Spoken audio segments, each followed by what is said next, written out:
Hello, friends, and welcome back to the Prep Buddy. My name is Kritika Mittal, and today, in continuation with the series interview with achievers, today we have with us Deepak Varanwal sir. He's IPS from Bihar Cadre 2010 batch. Welcome, sir.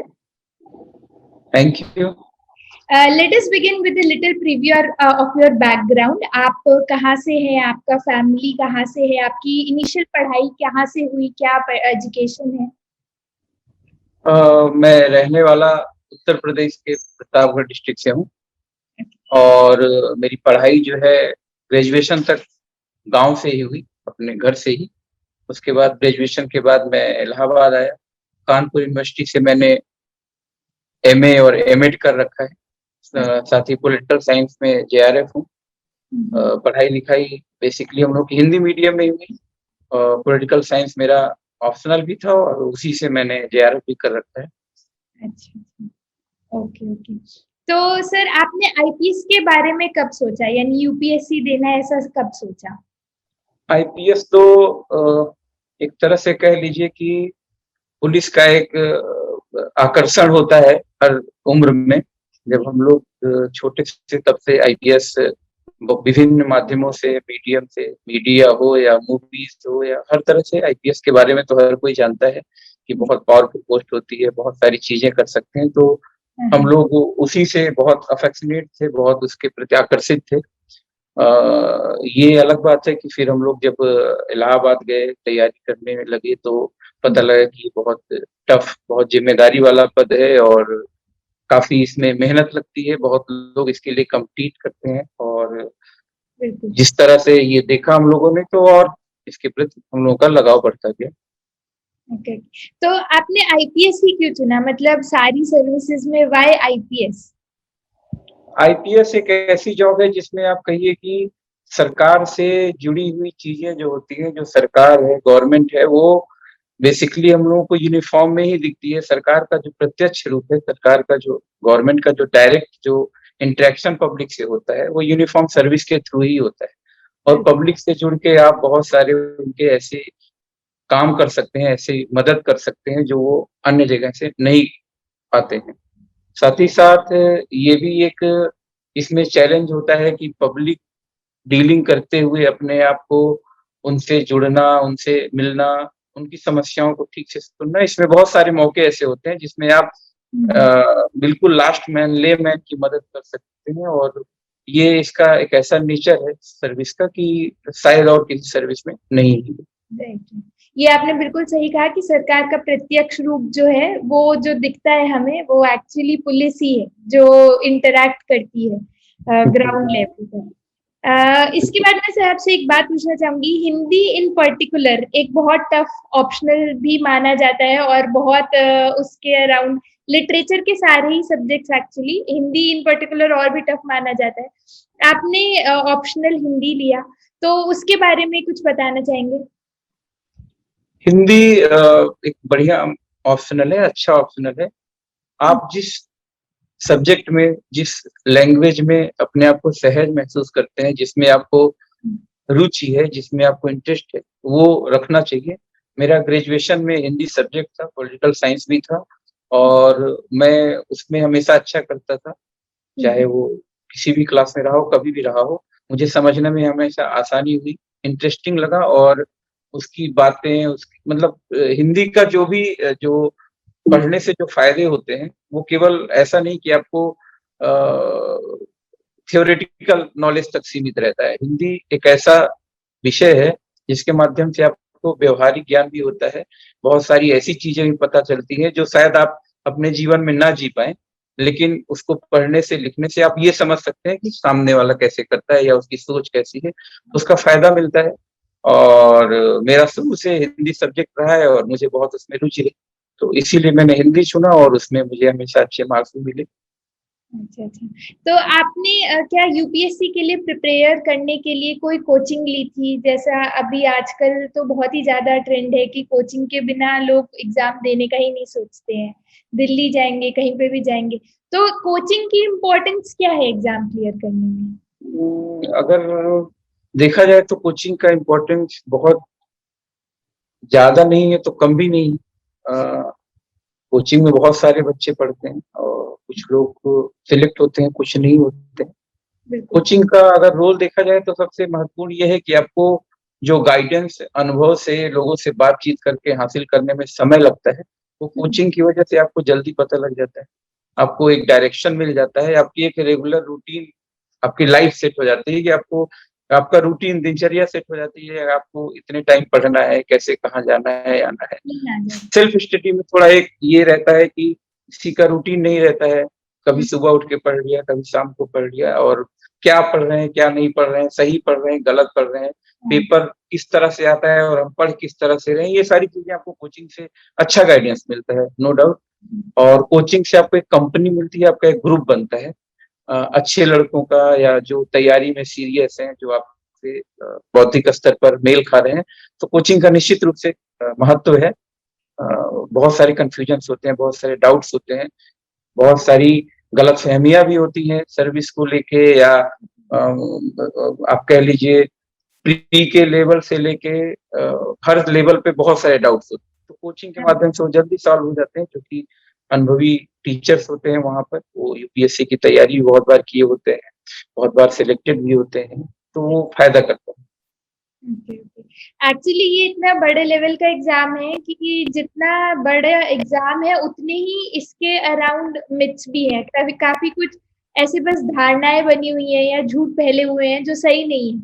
उनसे aspirant ज़्यादा misguide होते हैं। मतलब उसकी वज़ह से उनको ज़्यादा दिक्कत आती है। तो इसके लिए क्या कोई एक सिंगल स्ट्रैटेजी है जो हर कोई फ़ॉलो कर सकता है और एग्ज़ाम क्लियर कर सकता है? या फिर कोई मतलब कि ऐसा कोई एक सेट पाथ है या सबके लिए अलग-अलग सूट करता है स्ट्रैटेजी या अलग-अलग बुक अपने हिसाब से लोगों को प्रिपेयर करना चाहिए? स्ट्रैटेजी के लिए अगर हम कहें तो मेरी तो एक ही स्ट्रैटेजी थी या मैं सबसे कहता हूँ कि यही स्ट्रैटेजी होनी चाहिए कि do your work, know your work, do your work और जो मेहनत करता है, कर्म करता है और लगा रहता है, निश्चित रूप से उसको समय पर गाइडेंस भी मिलता है, राइट। उसको जानकारी मिलती है क्योंकि वो हर चीज़ लेने को तैयार है। हुँ, हुँ, साथ ही मैं ये भी कहूँगा कि स्ट्रेंथ जो अपनी है, उस पर वर्क करना चाहिए, उसको नहीं छोड़ना चाहिए, किसी की कॉपी नहीं करनी चाहिए। प्रैक्टिकली क्या होता है कि लोग जो नए लड़के आते हैं या कुछ बिल्कुल आए और उनको लगा कि अच्छा मैं इतनी जल्दी से जल्दी सिलेक्ट हो जाऊँ, तो वो क्या करते हैं कि कौन से ऑप्शनल में ज़्यादा नंबर आ रहे हैं हाँ, हाँ, या हाँ। कौन-सा लड़का जल्दी सिलेक्ट हुआ, आईआईटी वाले ने ह्यूमैनिटी का सब्जेक्ट ले लिया या कब मतलब बहुत सारी भ्रांतियाँ होती हैं, जो लोग केवल ऐसे कल्पना में अपने मन में बना के हाँ, आगे बढ़ना चाहते हैं, वो उचित नहीं है। अपनी स्ट्रेंथ पर वर्क करना चाहिए। आपका जो भी अच्छा सब्जेक्ट है, जिसमें आपको रुचि है, जिसमें आपको इंटरेस्ट है, जिसको पढ़ के आपको मज़ा आता है, हाँ, आप उसी से ग्रहण कर सकते हैं, उसी को लेकर आगे बढ़ सकते हैं। हो सकता है वो दूसरे की नज़र में टफ हो, जैसे हुँ, आप देखेंगे कि मैथ और फिज़िक्स से बहुत लोग टॉप करते रहे हैं हमेशा से। तो एक टफ सब्जेक्ट है, उसको अगर हम माने कि यूपीएससी के लिए टफ है, उसको तो नहीं लेना चाहिए, ऐसा तो है नहीं। हुँ, जिसको उसमें इंटरेस्ट है वो तो उसी में करेगा। तो बिल्कुल इसी तरह से लोगों को वर्क करना चाहिए अपने स्ट्रेंथ पर काम करना चाहिए, ना कि कॉपी करनी चाहिए। हुँ। ये हम भी बार-बार बोलते हैं कि अगर आप किसी टॉपर का इंटरव्यू भी देख रहे हैं या किसी का इंटरव्यू तो उससे केवल ये सीखें कि उसने किस तरह मेहनत की, क डायरेक्टली उसका ऑप्शनल चूज़ कर लिया या उसकी स्ट्रैटेजी पूरी तरह से फ़ॉलो कर ली, तो ज़रूरी नहीं है कि आप भी उसको यूज़ करके सक्सेसफुल हो ही पाएँगे। आपको अपनी बिल्कुल, स्ट्रैटेजी खुद से बनानी पड़ेगी। बिल्कुल। बहुत बार मैंने ये भी देखा कि जैसे कुछ हुँ, लोगों का पढ़ने का बहुत छोटी-सी बात है कि रात में बहुत अच्छा हाँ, एक्टिव रहता है माइंड, कुछ लोगों का सुबह में रहता है। हाँ, तो हाँ। अगर मान लीजिए मेरा सुबह 4 बजे 5 बजे पढ़ने का वो शुरू से आदत रही है और मुझे ज़्यादा समझ में आ रहा है और किसी को रात में पढ़ने की आदत थी। हुँ, तो कोई मुझे कॉपी करके सुबह उठ के पढ़ना चाहे तो उसको तो नींद ही आएगी क्योंकि उसका एक हाँ, तरह से वो बॉडी क्लॉक उस तरह से बन जाता है और हाँ, समझने की क्षमता डेवलप हो जाती है कि उससे बहुत छेड़-छाड़ करने की ज़रूरत नहीं है। महत्वपूर्ण ये है कि आप पढ़ रहे हैं कि नहीं, आप समझ रहे हैं कि नहीं चीज़ों को। बिल्कुल। सर्विस तो आपसे एक पर्सनैलिटी माँगती है। आप मान लीजिए किसी की कॉपी करेंगे, तो ये आपको सर्विस में बाद में जब आप फेस करेंगे चीज़ों को तो आपका अपना व्यक्तित्व, आपकी अपनी समझ ही काम आएगी, ना कि दूसरे का सिखाया हुआ या दूसरे से कॉपी किया हुआ चीज़ आपको काम आएगा। बिल्कुल। सही कहा आपने। इसके बाद हम बात करना चाहेंगे ट्रेनिंग के बारे में। किस तरह की ट्रेनिंग आईपीएस के लिए दी जाती है, कहाँ पर ट्रेनिंग होती है, कितना ड्यूरेशन ऑफ ट्रेनिंग होता है? ट्रेनिंग का जब हम लोगों ने क्वालिफाई किया था उस समय मसूरी में लवासना में 3 महीने का 100 डेज का एफसी होता था। ओके। मतलब एफसी अभी भी होता है सबका 100 दिन का मसूरी में। उसके बाद हम लोग हैदराबाद में नेशनल पुलिस एकेडमी में आते हैं। वहाँ पर लगभग 1 साल की काफी टफ ट्रेनिंग होती है, जहाँ पर आपको ये सिखाया जाता है कि किस तरह से आपको लीगल रूप से साउंड होना है, आपको फिजिकली फिट रहना है, आपके दिनचर्या में, आपके लाइफ में, आपके हाव-भाव में, हर चीज़ में एक अनुशासन वहाँ पर डाला जाता है। उनकी ट्रेनिंग का एक जो एनपीए की हमारी ट्रेनिंग होती है वो इतनी स्तर पर आपको अपडेट करती है, इतना मेंटेन करती है कि आप वहाँ से बिल्कुल बदल कर निकलते हैं, आपको पता भी नहीं चलता और आपके हर मतलब जीवन के हर पार्ट में चेंज आ जाता है, आपके व्यवहार में, आपकी समझ में, आपको लोगों से डील करने में, हर तरह की चीज़ सिखाते हैं। ट्रेनिंग में फिजिकल बहुत टफ रहता है। साथ ही साथ टेक्निकली आपका फॉरेंसिक साइंस हो या लीगल नॉलेज हो, हर चीज़ सिखाई जाती है। अच्छा रहता है। ट्रेनिंग सेशन अ, दोस्त बनाने का भी होता है। बहुत सारे हमारे ऑल इंडिया के जो बाद में सर्विस करते हैं, वो भी एक अच्छा इंटरेक्शन और एक अच्छी दोस्ती होती है, जो पूरे सर्विस काम आती है। वो भी एक बहुत इम्पोर्टेंट पार्ट है, चूँकि ये लीडरशिप का काम है जी। और लीडरशिप में बहुत सारे कोऑर्डिनेशन की ज़रूरत पड़ती है, तो वो सारी चीज़ें वहाँ पर सिखाई जाती हैं। तो थ्योरी और फिजिकल दोनों टाइप की ट्रेनिंग होती है मतलब? बिल्कुल, थ्योरी, फिजिकल, इवन आपको बहुत सारे इंटरेक्शन भी करने होते हैं, बंदोबस्त कहीं बड़ा हो रहा हो। जैसे हम लोगों के टाइम पे गुजरात में जगन्नाथ यात्रा निकलती है, उसमें हम लोगों को भेजा गया कि देखा जाए कैसे क्या एक्सपीरियंस होता है, एक्सपोज़र करवाते हैं। अच्छा। साथ ही साथ तमिलनाडु में हम लोग चुनाव में गए थे, वहाँ पे किस तरह से इलेक्शन, क्योंकि जब आप सर्विस में जाते हैं तो आप केवल अखबार के माध्यम से ये सारी चीज़ें जानते हैं कि अच्छा ऐसा होता है, पुलिस ये करती है, वो करती है।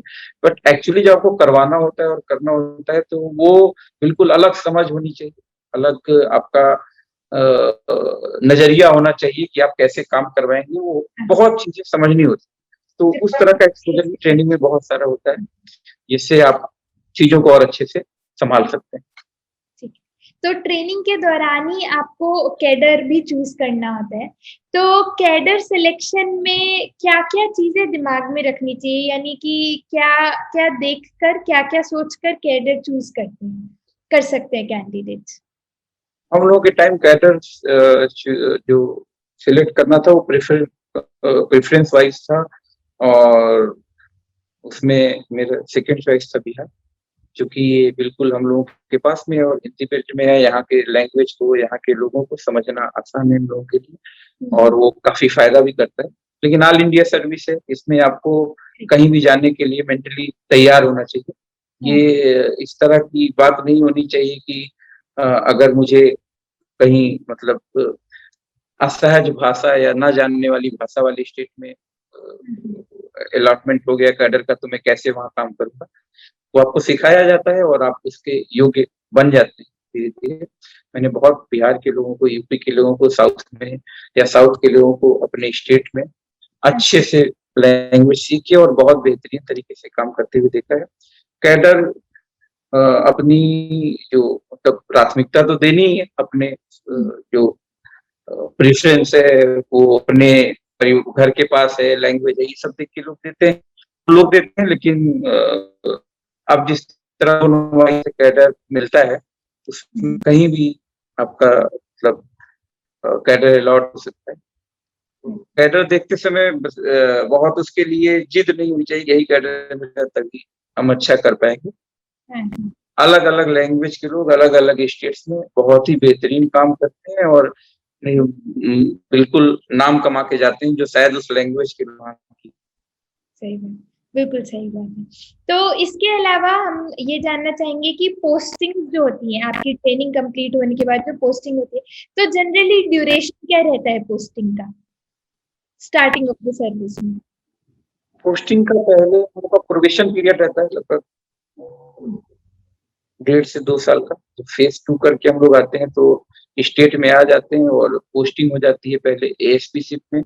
अलग-अलग स्टेट्स में अलग-अलग यहाँ जैसे बिहार में एएसपी शिप में यानी कि एसडीपीओ आप बनते हैं लगभग 1 साल से 1.5 साल तक के लिए, डिपेंड करता है कैसी स्ट्रेंथ है या क्या सिचुएशन है।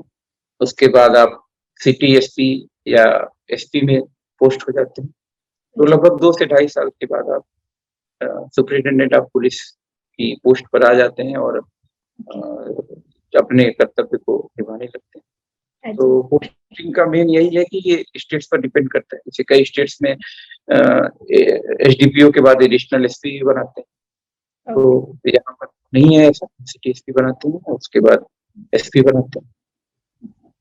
एक चीज और पोस्टिंग के बारे में जानना चाहेंगे कि जनरली ऐसा परसीव किया जाता है कि केवल जो जिले में एसपी पोस्टिंग होती है वही मेन होता है आईपीएस में, तो इसके अलावा भी क्या कोई और टाइप्स ऑफ पोस्टिंग है?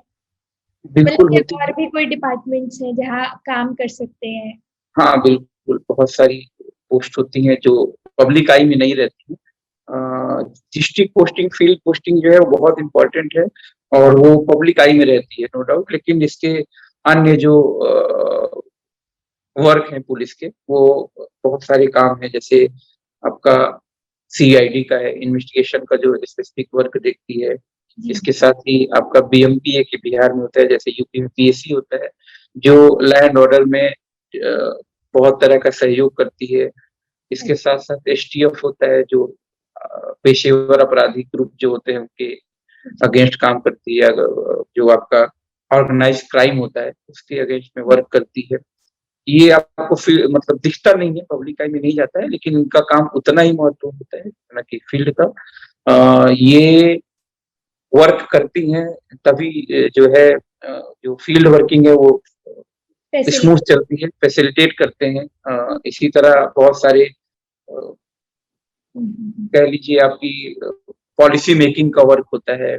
पुलिस आप देखिए तो 2 तरह के वर्क, एक पब्लिक डीलिंग होती है, एक मैनेजमेंट होता है। क्योंकि पुलिस में आप देखेंगे तो एक ऐसा डिपार्टमेंट है जिसमें बहुत सारे आदमी, बहुत सारे मैन पावर होती है, जिसका बहुत सारे इश्यूज रहते हैं, वेलफेयर से लेके उनसे काम करवाना, डिसिप्लिन मेंटेन रखना, तो वो सब वर्क भी बहुत इंपॉर्टेंट है। वो जब हम लोग तैयारी करते थे उस समय नहीं पता था कि ये मतलब वो पावर जैसा दिखता था, लेकिन जब आप सर्विस में आएंगे तो आपको वो भी एक चैलेंज लगेगा। क्योंकि एक छोटा सा भी कहीं कोई गलत हरकत करते हुए कोई सिपाही या कोई दिखता है तो वो सब पे रिफ्लेक्ट होता है। इसी तरह कोई एक बहुत अच्छा वर्क करता है, बारिश में खड़े होके वो वर्क कर रहा है, ट्रैफिक मैनेज कर रहा है या किसी को बचा रहा है, तो वो भी रिफ्लेक्ट करता है सर्विस पर। तो मैन मैनेजमेंट बहुत बड़ा वर्क है पुलिस का, जिसको लोग नहीं जानते। वो जब आते हैं तो पता लगता है कहाँ इसको भी मेंटेन करना, संभालना जरूरी है। बिल्कुल बिल्कुल। तो पोस्टिंग्स जनरली जो रहती हैं तो वो इक्वल ही डिवाइडेड रहेंगी, रूरल अर्बन पोस्टिंग कुछ भी आप इसके बारे में कंफर्म नहीं बोल सकते क्योंकि इतना वास्ट डिपार्टमेंट है, तो पोस्टिंग कहीं भी हो सकती है रूरल। हाँ बिल्कुल, ये ऑल इंडिया सर्विस की यही खूबी है कि आप कितने भी सोफिस्टिकेटेड बैकग्राउंड से आए हो, कहाँ भी आए हो, आपको आके ग्राउंड लेवल पर रूरल एरिया में या अर्बन एरिया में तो बाद में लोग काम करते हैं, शुरू में तो रूरल एरिया या कह लीजिए कि जो हम लोगों का टाउन एरिया छोटा रहता है या छोटे शहर होते हैं, गांव में है, वहां सब वर्क करना पड़ता है और उनसे इंटरेक्ट करना पड़ता है और उनके जो भी प्रॉब्लम्स है उनको सुनना है, उनको सॉल्व करना है, उनको फैसिलिटेट करना है।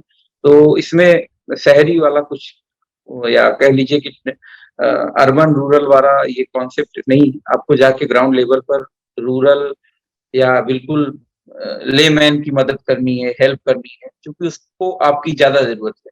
बड़े लोग तो अपना काम करवा ही लेते हैं, कहीं ना कहीं से वो जुड़े रहते हैं लोगों से और बहुत सारी चीजें रहती हैं, लेकिन लेमैन है जिसके आपको ध्यान देना है और उसके लिए वर्क करना है। इसके अलावा जो कुछ टफ पोस्टिंग होती है, यानी कि कुछ अगर नक्सल एरियाज हैं या कुछ ऐसे एरियाज हैं जो कोई परमानेंट गैंग वहां ऑपरेट कर रहे हैं, ग्रुप ऑपरेट कर रहे हैं, तो उस टफ पोस्टिंग में कैसे मैनेज करेंगे? Tough posting as such, as per police में बोलूं तो टफ पोस्टिंग बहुत ऐसा शब्द है कि ये सब पुलिसमैन पे लागू होता है। हर जगह अपनी अपनी प्रॉब्लम्स होती हैं, टफनेस होती है। आप छोटे जिले में जाएंगे तो वहाँ की प्रॉब्लम है, वहाँ आपको रिसोर्सेस कम रहते हैं और बड़ी चीजों से निपटना रहता है। ऐसे ही आप जहाँ चैलेंजेस ज्यादा है वहाँ आपको रिसोर्स अच्छे मिलते हैं। तो वहां आपका अपना एक चैलेंज होता है, एक लेकिन बेनिफिट भी होता है। टफ पोस्टिंग सभी पुलिस का आजकल इतना ज्यादा एक्सपोजर है, पब्लिक से इतना मिलना जुलना और काम करना इतना तरह का कि आप डेली एक चैलेंज फेस करते हैं पर डे। जैसे अभी मान लीजिए कोविड है, इसमें आप देखिए तो क्राइम का कुछ ऐसा है नहीं, एक्सीडेंट का मतलब बहुत कम लोग निकल रहे हैं तो बहुत कम चीजें हो रही हैं। बट आपको लॉकडाउन को लगवाना है, आपको ट्रैफिक नियंत्रित करना है, शाम को आपको देखना है कि मास्क पहन के लोग निकल रहे हैं कि नहीं निकल रहे हैं। वो 24 आवर्स का काम है और टफनेस इसमें हमेशा रहती है। इसकी यही खूबी भी है कि उसी टफनेस से लोग निकलते हैं और एक कह लीजिए कि आपको सेटिस्फैक्टरी वर्क होता है। थैंकलेस है, नो डाउट कि थैंकलेस थोड़ा होता है। लोग अगर पुलिस वाला कहीं सो भी रहा है तो लोग फोटो खींच के डालते हैं कि देखिए ये सो रहा है ड्यूटी पर। वो कभी ये पूछ नहीं जाते कि वो कितने घंटे से ड्यूटी कर रहा है, ये क्या कर रहा है। अब पुलिस पब्लिक रेशियो देखेंगी तो पुलिस पब्लिक रेशियो इंडिया में और हम लोगों के स्टेट्स में बहुत अच्छा नहीं है और कंट्रीज की तुलना में। तो उसमें भी लोग वर्क करते हैं, कभी ना नहीं बोलते। अब टफ से टफ ड्यूटी दीजिए कि नहीं भाई आप रात भर भले जगह हैं लेकिन अभी हम लोग के यहाँ कुछ ऐसी घटना हो गई, दंगा हो गया, कुछ हो रहा है, तुरंत चलना है। तो आदमी तुरंत यूनिफॉर्म पहन के निकल जाता है। तो ये इसका एक खूबसूरती कह लीजिए। चैलेंज तो है लेकिन यही इसकी खूबसूरती है कि पुलिस चैलेंजिंग जॉब है और जो चैलेंज एक्सेप्ट करता है वही इसमें सर्वाइव कर सकता है। बिल्कुल, बिल्कुल। तो लेकिन ऐसा अगर कोई बाय चांस ऐसा कोई एरिया है या कोई पोस्टिंग है तो क्या गवर्नमेंट की तरफ से कोई इंसेंटिव, एडेड इंसेंटिव या कोई अलाउंस मिलता है इसमें ऐसे पोस्टिंग्स के लिए? हाँ, स्टेट वाइज डिपेंड करता है। जैसे हमारे स्टेट में 3 या 4 साल हो गए, पहले 12 महीने की सैलरी मिलती थी, अब 13 महीने की सैलरी अब तो इंस्पेक्टर रैंक तक मिलती है। यूपी में भी मिलती है 13 महीने की सैलरी। इसका कारण ये है कि संडे हो, सैटरडे हो या होली दिवाली हो, दशहरा हो, तो लोग छुट्टी नहीं जाते, लोग वर्क करते हैं और जब सब लोग छुट्टी जाते हैं तो पुलिस का वर्क चलता है। इवन इलेक्शन में हम लोग देखते हैं, जैसे हम लोग लोकसभा हो या विधानसभा इलेक्शन, तो लगभग सारे कार्यालय प्योर इलेक्शन वर्क में लग जाते हैं। बट पुलिस इलेक्शन के साथ साथ वो रूटीन वर्क जो आपस में लोग मारपीट कर रहे हैं या कोई क्राइम हो गया, कोई एक्सीडेंट हो गया, तो उसको डील करना पड़ता है। चाहे वो थाने में एक ही अफसर हो या एक ही सिपाही हो, उसको डील करना है, उसको सॉर्ट आउट करना है, उसमें लीगल प्रोसीजर फॉलो करना है, एफआईआर, गिरफ्तारी, वो लगातार चलता रहता है। तो इसको देखते हुए स्टेट वाइज रहता है मतलब अलग अलग भत्ते या सुविधाएं मिलती। Okay, being a city SP अगर आप किसी जिले में है तो डे टू डे वर्किंग क्या होती है, यानी कि कोई रूटीन या जो मेन जॉब रोल होगा वो क्या रहता है? वो डिपेंड, जैसे रूटीन वर्क अगर हम लोग देखें, अब रूटीन जैसा बहुत कम रह गया है। डेली कुछ ना कुछ ऐसा चैलेंज आता है कि लोग व्यस्त हो जाते हैं। लेकिन रूटीन में अगर हम लोग देखें तो केसेस को देखना, सुपरवाइज करना, कि मान लीजिए कहीं कोई घटना हुई है जिसको आपको सुपरवाइज करना है, देखना है, डायरेक्शन देना है, वहां जाना, फिर थाने को इंस्पेक्ट करना, फिर कार्यालय में आके जो पब्लिक आपसे मिल रही है उससे मिलना, फिर कोर्ट का बहुत सारा मामला रहता है जिसको आपको देखना है, डील करना है। इसके साथ साथ आपका जो मैंने बताया कि मैन मैनेजमेंट का वर्क, बहुत सारे एप्लीकेशन, बहुत सारे मतलब पब्लिक के हों या अपने पुलिसमैन के हो, आए रहते हैं। डाक बहुत सारी सीनियर से आई रहती है। बहुत सारे वर्क रहते हैं, आपको दिन कब बीत जाएगा आपको पता नहीं चलता है। सर्विस में आने के बाद बिल्कुल आप सुबह उठे और शाम हो गई, बिल्कुल पता ही नहीं चलता है। तो ये बहुत बिजी रखने वाली जॉब है, निश्चित रूप से ये बहुत बिजी रखने वाली जॉब है। आप जितना काम खोजेंगे उससे ज्यादा काम आपको मिलेगा, ये बिल्कुल आप जान लीजिए। बिल्कुल।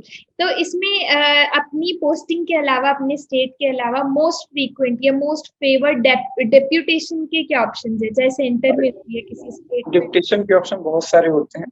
आप एक सर्टेन पीरियड 7 साल का होता है जब आप स्टेट में आप आ लेते हैं, एक्सेप्शन को छोड़ के, तो आप उसके बाद एलिजिबल होते हैं सीबीआई, आईबी या बहुत सारे ऐसे सीपीएफ है, मतलब सेंट्रल पुलिस फोर्स जो हमारी है उसमें जा सकते हैं।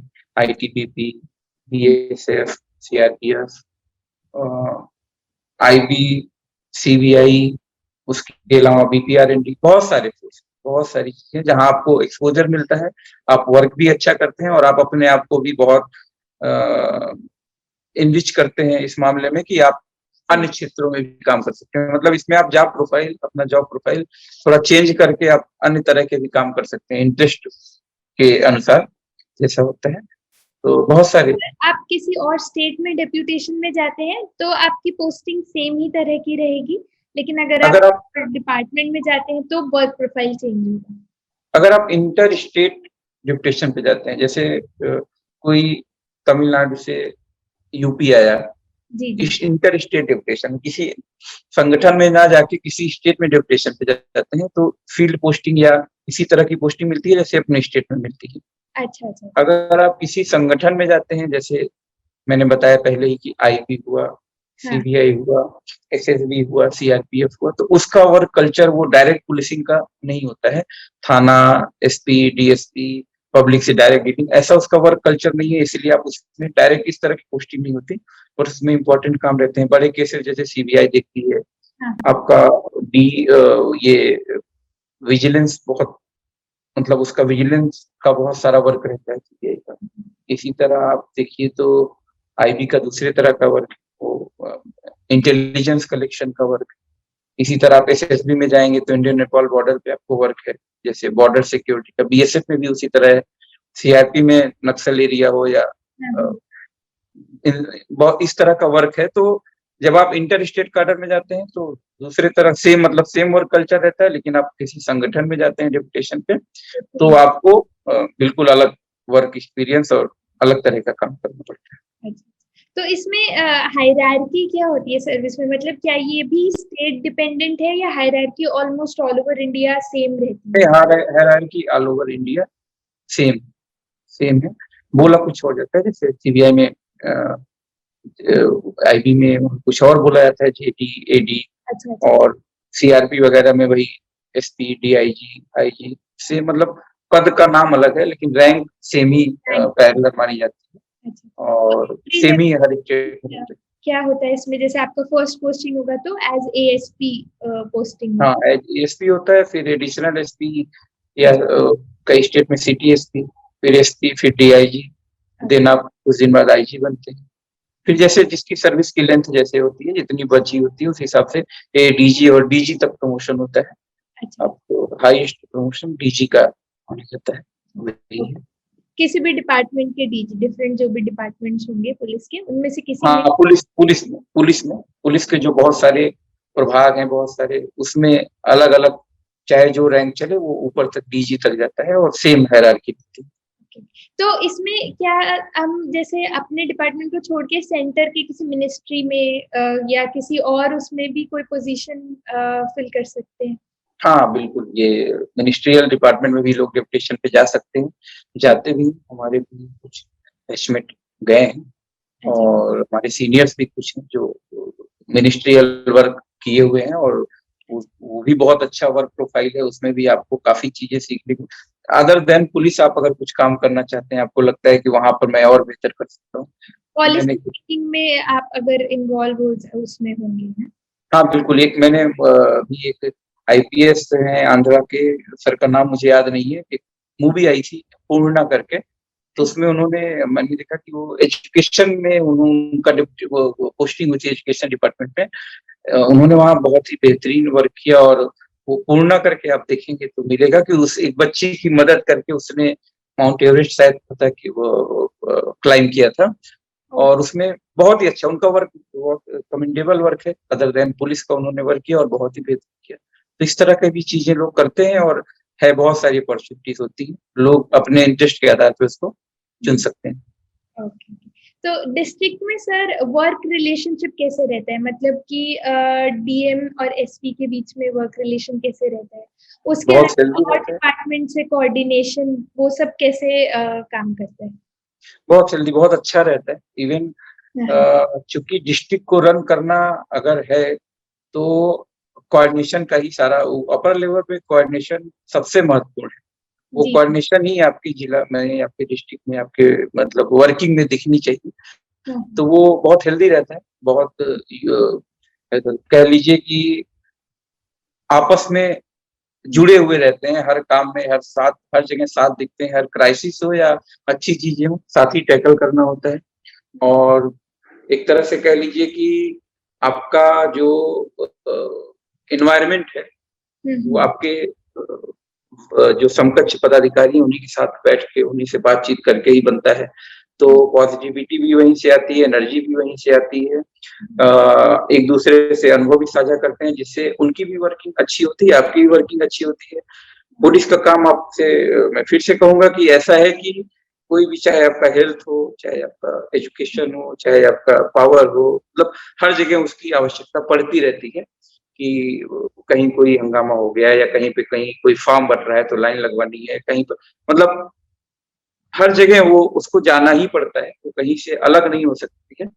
और वो कोऑर्डिनेशन तभी होगा जब ऊपर लेवल पे अच्छा संबंध रहेगा, अच्छी समझ रहेगी और सब लोग इतने अनुभवी होते हैं, इतने मैच्योर होते हैं कि हेल्दी रिलेशनशिप रहता है। मैंने जितनी जगह अभी तक वर्क किया है, मैंने कभी नहीं देखा कि किसी तरह का कोई ऐसा ऐसा खराब संबंध हो। सब लोगों में बहुत अच्छा सब बहुत मैच्योर लोग होते हैं और बिल्कुल वो जानते हैं कि हम लोगों को आम पब्लिक के लिए वर्क करना है, ना कि अपने ईगो या अपने चीजों के लिए वर्क करना है। तो वो चीजें दिखती हैं फील्ड में, इसीलिए इतने सारे प्रेशर के बाद भी लोग अच्छा वर्क करते हैं और किसी भी तरह की क्राइसिस हो उससे लोग बाहर निकाल के ले आते हैं। तो ये तो सब हो गई जॉब की बात। अब हम थोड़ा जान चाहेंगे कि ऐसी सर्विस होते हुए सोशल लाइफ कैसी रहती है, वर्क लाइफ बैलेंस कैसा है, फैमिली लाइफ कैसी होती है? थोड़ा सा सोशल लाइफ से हम लोग कट जाते हैं। सब सोशल लाइफ वही है कि जो आपके पुलिस ही अपना एक फैमिली है, जो हम लोगों के साथ जो सिपाही है, जो हम लोगों के सब इंस्पेक्टर हैं, जो हम लोगों के एसएचओ हैं, वही सब हम लोगों की फैमिली है। उनका अच्छा देखना, उनके साथ उठना बैठना यही रहता है। बाकी जो अपने समकक्ष पदाधिकारी हैं, उनकी फैमिली है, उनसे इंटरेक्ट करना, जो घर के लिए या होम कैडर रहने पे थोड़ा सा संबंध तो रहता ही है, लेकिन कहीं कोई बाहर चला गया तो वो बहुत मेंटेन नहीं हो पाता। लोग भी इस चीज को समझते हैं, लोग भी इस चीज को बहुत आपको फोर्स नहीं करते किसी चीज के लिए कि नहीं आना ही है, ये करना, वो धीरे धीरे वो भी समझ जाते हैं। बाकी आपको एक जो प्रतिष्ठा मिलती है, जो लोगों से सम्मान मिलता है, तमाम आम आदमी आपने किसी भी चीज हो रही है, आपने उसको बचा लिया या किसी कोई मदद कर दी, तो जो संतोष मिलता है, जो लोगों की आंखों में सुकून मिलता है, वो पर्याप्त है मुझे लगता है। तो सोशल जो हम लोग एक हो जाता है कि सोशल नहीं हो पाते, उस कमी को दूर कर देते हैं। बिल्कुल। तो आपकी क्या हॉबीज है और किस तरह आप टाइम निकालते हैं अपने बिजी शेड्यूल में से अपनी हॉबीज को या अपने और जो कोई एनहांसमेंट करना है पर्सनालिटी के कुछ भी, उसके लिए किस तरह टाइम है? हॉबी तो परस्यू करना चाहिए, खासतौर पे हम लोगों की सर्विस में एक हॉबी जरूर होनी चाहिए कि ये ऐसी चीज है कि मतलब हॉबी होने से ही आप अपने आप को एक इन्वॉल्वमेंट किसी चीज में हो पाता है और आप रिफ्रेश भी हो सकते हैं, एनर्जी भी आपके रहती है। तो मेरी हॉबी बहुत रिसेंटली मतलब मैंने बैडमिंटन जो है एक हॉबी बनाई है, उसको मैंने परस्यू किया, खेला काफी दिन। उसके अलावा नॉवेल नॉवेल पढ़ना, नई या अच्छी किताबें पढ़ना, वो मुझे बहुत पसंद है। मूवीज भी बहुत देखा करता था, बट वो बिल्कुल छूट गया है। लेकिन ये है कि आपको बैडमिंटन कोई भी ऐसी हॉबी चुननी चाहिए जिससे आपको आपकी पर्सनालिटी थोड़ा ग्रूम करे, आपको भी अनुभव मिलता है। तो मुझे लगता है बुक पढ़ना और ये कोई स्पोर्ट्स वगैरह अगर आपकी हॉबी हो सके तो बहुत अच्छा है। बाकी आपकी जो मैं बार-बार यही कहता हूँ कि आपको इंटरेस्ट है अगर जिस चीज का, तो उससे भी आप मतलब परस्यू करिए, वो हमेशा आपको एनर्जी देगा और इस टफ वर्क के लिए, इस टफ काम के लिए आपको हमेशा तैयार रखेगा। तो एंड में हम बस ये जानना चाहेंगे कि ओवरऑल लाइफ कैसी है? आपने अपने लिए आईपीएस एक सर्विस चुनी, अब आपको परस्यू करते हुए भी बहुत टाइम हो गया, तो आप क्या कहेंगे ओवरऑल लाइफ, ओवरऑल डिसीजन कैसा है? क्या, हाउ इज लाइफ ओवरऑल? देखिए ये सर्विस तो मैंने खुद चुनी और इसी उद्देश्य से चुनी कि बेस्ट है और मैं कुछ अच्छा कर पाऊंगा, तो इस हिसाब से देखा जाए तो मैं बहुत सेटिस्फाइड हूँ। और पुलिस एक थैंकलेस जॉब है, बहुत सारी अच्छी चीजें हैं लेकिन कुछ खराब हो जाती हैं, तो उस पर आप लोग देखिए तो जैसे कहा जाता है कि कोई गोलकीपर है, अगर वो सैकड़ों गोल बचाया हुआ हो और एक गोल खा जाए तो वो लोग एक गोल याद रखते हैं कि जो उसने खाया हुआ था। सेम पुलिस का भी वर्क है। अच्छे लोग, खराब लोग जैसे हर जगह होते हैं वैसे पुलिस में तो ये टफनेस तो होती है। तब आपको कभी-कभी लगेगा कि मैंने इतनी मेहनत की, ये इतना बड़ा दंगा हो रहा था, इसमें मैंने ये किया, वो किया, बट पब्लिक से उतना अप्रिसिएशन या क्वालिटी मतलब किसी भी चीज़ से नहीं मिल रहा है या कभी-कभी होता है। बाकी तो पब्लिक हमेशा अप्रिशिएट करती है। तो आपको मन छोटा करने की ज़रूरत नहीं है। हमेशा सैटिस्फाइड रहिए कि आप अपने आप से संतुष्ट हैं। तो इंग्लिश इस लिहाज से देखा जाए तो मैं मतलब बहुत ही संतुष्ट रहता हूँ। सर्विस बहुत अच्छी है। इसमें जितनी अपॉर्चुनिटी आपको पब्लिक के लिए काम करने की है, जिस तरह से आप मदद कर सकते हैं, जिस तरह से लोगों को सहयोग कर सकते हैं, हेल्प कर सकते हैं, उनका जो भी पार्ट है, उनका जो भी पब्लिक का जो भी ग्रीवांस है उसको सॉल्व करने में, वो और कहीं नहीं, कहीं पर भी नहीं है। तो ये एक खूबी है, इसीलिए मुझे बहुत पसंद भी है मेरी सर्विस, मेरी यूनिफ़ॉर्म। ये कह लीजिए कि मैं ये देखता हूँ कि जितना पावर देख के हम लोग आते हैं सर्विस में, पावर के साथ-साथ उससे जिम्मेदारी भी आपको वो भी देखना होता है। ओवरऑल ये बेस्ट सर्विस है। पुलिस की सर्विस, आईपीएस की सर्विस बेस्ट सर्विस है और इसमें जो चैलेंज लेना चाहते हो, एक्सेप्ट करना चाहते हो, जो फेस करना चाहते हो, उनको बिल्कुल आना चाहिए। बिल्कुल चैलेंजेस हैं। चलिए, थैंक यू सो मच। बहुत ही अच्छा लगा आपसे बात करके। आई बिलीव ये इंटरव्यू सभी एस्पिरेंट्स के लिए बहुत-बहुत मोटिवेशनल होगा। एनी मैसेज जो आप देना चाहेंगे हमारे व्यूअर्स को, जो एस्पिरेंट्स हैं, जो लोग अभी प्रिपेयर कर रहे हैं यूपीएससी के लिए, सर्विस में आना चाहते हैं, उनको कुछ मैसेज देना चाहेंगे? मैं तो यही मैसेज दूँगा कि आप अपने लक्ष्य की प्राप्ति के लिए बिल्कुल मनोयोग से लगे रहिए और निश्चित रूप से अगर आप कहीं से डाइवर्टेड नहीं हैं और बिल्कुल समर्पित हैं और अपने आप में लगातार निरंतर अपने आप में सुधार करके अपना कॉम्पिटिशन अपने आप से कि आपने जो पिछली बार किया था उससे बेहतर किया कि नहीं, इससे अगर तुलना करेंगे तो निश्चित रूप से आप सफल होंगे। ये भी मैं कहना चाहूँगा कि ये सर्विस का मतलब जो एक होता है कि तैयारी कर रहे हैं तो बिल्कुल मान लीजिए किसी एक आशंका रहती है कि नहीं होगा तो क्या होगा? तो ऐसा नहीं सोचना चाहिए, जीवन है। 10 साल, 5 साल बाद आप सोचेंगे कि अच्छा नहीं हुआ तो ठीक हुआ, ये मैंने कर लिया, वो कर लिया। बहुत सारे मेरे फ्रेंड हैं जो कुछ कारणवश नहीं सफल हुए, बहुत अच्छे थे, सफल होने लायक थे लेकिन नहीं हुए। वो आज जिस फील्ड में बहुत अच्छा कर रहे हैं, हम लोग मिलते हैं तो बिल्कुल कहीं से लगता नहीं कि अब उनके अंदर वो एक बचा हुआ है कि नहीं मेरा नहीं हुआ। तो सिलेक्शन के लिए बिल्कुल लगिए, पूरी मेहनत करिए, लेकिन इसी को अंत नहीं मानिए। अपने इंटरेस्ट के हिसाब से आप बहुत सारी चीज़ें कर सकते हैं और जो भी आप करेंगे बेहतरीन करेंगे, यही आप अपने मन में रखिए। मेरी सबसे केवल यही एक मेरा मतलब मैसेज है कि अपने आप को इम्प्रूव करते जाइए, आप कर लेंगे, जो भी आप चाहेंगे आप करेंगे। Thank you so much. बहुत ही इंस्पिरेशनल, बहुत ही मोटिवेशनल आपसे बात करके ये पूरा सेशन रहा। Thank you so much for that. Thank you everyone for watching this video. अगर आपको ये वीडियो अच्छा लगा तो इसको अपने फ्रेंड्स के साथ शेयर ज़रूर करिए, लाइक करिए। अगर चैनल को सब्सक्राइब नहीं करा है तो चैनल को सब्सक्राइब ज़रूर करिए। Thank you so much. Keep preparing and keep watching the prep buddy. Thank you. Thank you, thank you.